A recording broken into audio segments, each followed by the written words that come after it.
ప్రభు అయిన యేసుక్రీస్తు నామములో మీ అందరికీ వందనాలు తెలియజేసుకుంటూ మరొకసారి దేవుని వాక్యాన్ని మనము ధ్యానిద్దాం.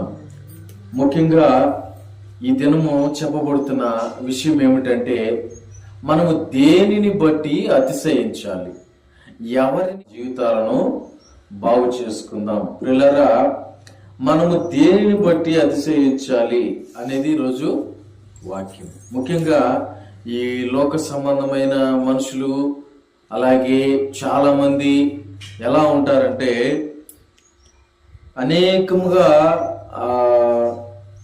గర్వకారణంగా అనేక వాటిని చూసుకొని గర్వకారణముగా ఫీల్ అవుతూ ఉంటారు. అనేక వాటిని చూసుకుంటూ గర్వకారణముగా ఫీల్ అవుతూ ఉంటారు. వాటినే గర్వంగా భావిస్తూ ఉంటారు, గౌరవంగా భావిస్తూ ఉంటారు.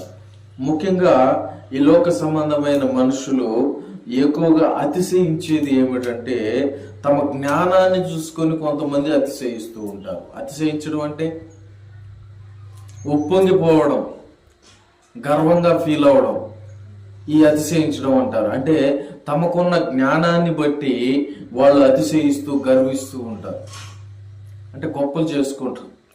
అలాగే ఇంకొంతమంది ఐశ్వర్యవంతులు అంటే ఎవరు? ఎక్కువ ఆస్తి అంతస్తులు కలిగిన వారు దేన్ని చూసి గర్వంగా ఫీల్ అవుతుంటారు? ఆస్తిని అంతస్తులను చూసి వాళ్ళు అతిశయిస్తూ ఉంటారు. అలాగే కొంతమంది బలం కలిగిన వారు, అంటే వారి శరీర బలము అనగా ఎత్తు, హైటు, బలము బాగా ఉన్నారనుకోండి, దేహదారుడ్యం బాగుంది అనుకోండి, వాళ్ళ బలాన్ని చూసుకొని వాళ్ళు ఏం చేస్తారు? గర్విస్తూ ఉంటారు, అతిశయపడుతూ ఉంటారు. అంటే నాకంటే బలవంతుడు లేడు, నాకంటే శక్తిమంతుడు లేడు అని గర్విస్తూ ఉంటారు, అతిశయపడుతూ ఉంటారు. అలాగే దేవుడు ఇలాంటి వాళ్ళందరినీ దేవుడు ఏం చేశాడంటే, ఇలాంటి వాళ్ళంతా దేవుని ఎరగని వాళ్ళు, ఇలాంటి వాళ్ళంతా కూడా దేవుణ్ణి ఎరగని వాళ్ళే ఇలా వాళ్ళకున్న వాటిని చూసుకొని అతిశయపడుతూ ఉంటారు. దేవునిని ఎరిగిన వాడు, దేవుని తెలుసుకున్నవాడు వీటన్నిటిని బట్టి అతిశయించడు, గర్వపడడు.